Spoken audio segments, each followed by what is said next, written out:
मैं हुमायूं सिंह और आप देख रहे हैं नेक्स्ट नाइन न्यूज। आज बात करने वाले हैं नगीना सीट के विजेता चंद्रशेखर आजाद की। जी हाँ, आपको बता दें चंद्रशेखर आजाद लगातार अब जनता के बीच में जा रहे हैं और लोगों को इंटरव्यू भी देते हुए नजर आ रहे हैं और हर एक बात का जवाब भी देते हुए नजर आ रहे हैं। एक बार वो इंटरव्यू के दौरान उन्होंने इस बार बोला है कि राजा का बेटा राजा नहीं होता है, ईवीएम से पैदा होता है, जनता से पैदा होता है, जनता के जनाधार से पैदा होता है। आपको बता दें ये बात तब निकल कर आई थी जब अनुप्रिया पटेल कौशाम्बी में एक रैली करने गई और वहां पर उन्होंने राजा भैया को लेकर ये बात बोली थी और बोली थी कि कुंडा में कुंडी लग जाएगी, जिसके बाद राजा भैया ने अटैक किया। फिर जब ये सवाल चंद्रशेखर आजाद से पूछा गया तो उन्होंने उसका बखूबी जवाब दिया।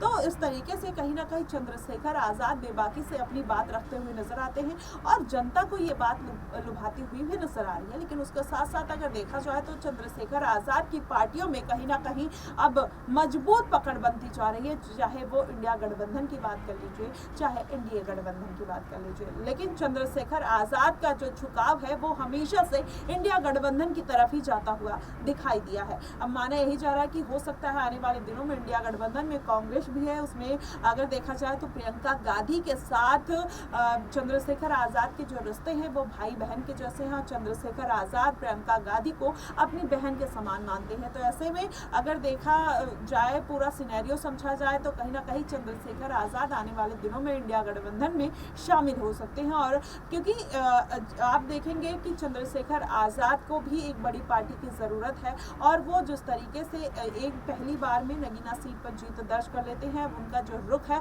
वो कहीं ना कहीं बिहार, राजस्थान और दिल्ली की तरफ जाने वाला है। तो ऐसे में चंद्रशेखर आजाद को कोई ऐसी बड़ी पार्टी की जरूरत होगी जो उनके साथ चलकर उनकी आगे की रणनीति में मदद कर पाए। ऐसे में चंद्रशेखर आजाद का जो रुख है वो इंडिया की तरफ जाता हुआ साफ तौर पर दिखाई देता है।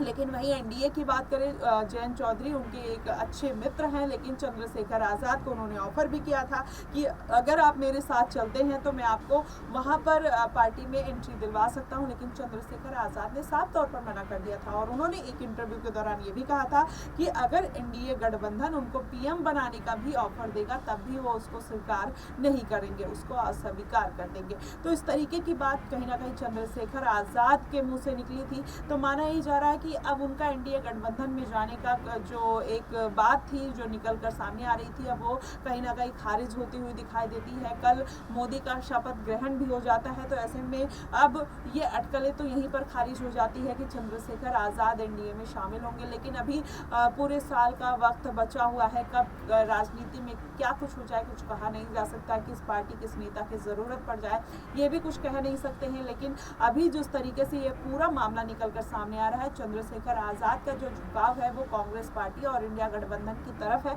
लेकिन वहीं अगर पूरा देखा जाए मामला तो चंद्रशेखर आजाद को अखिलेश यादव ने दरकिनार कर दिया था नगीना की ही सीट पर।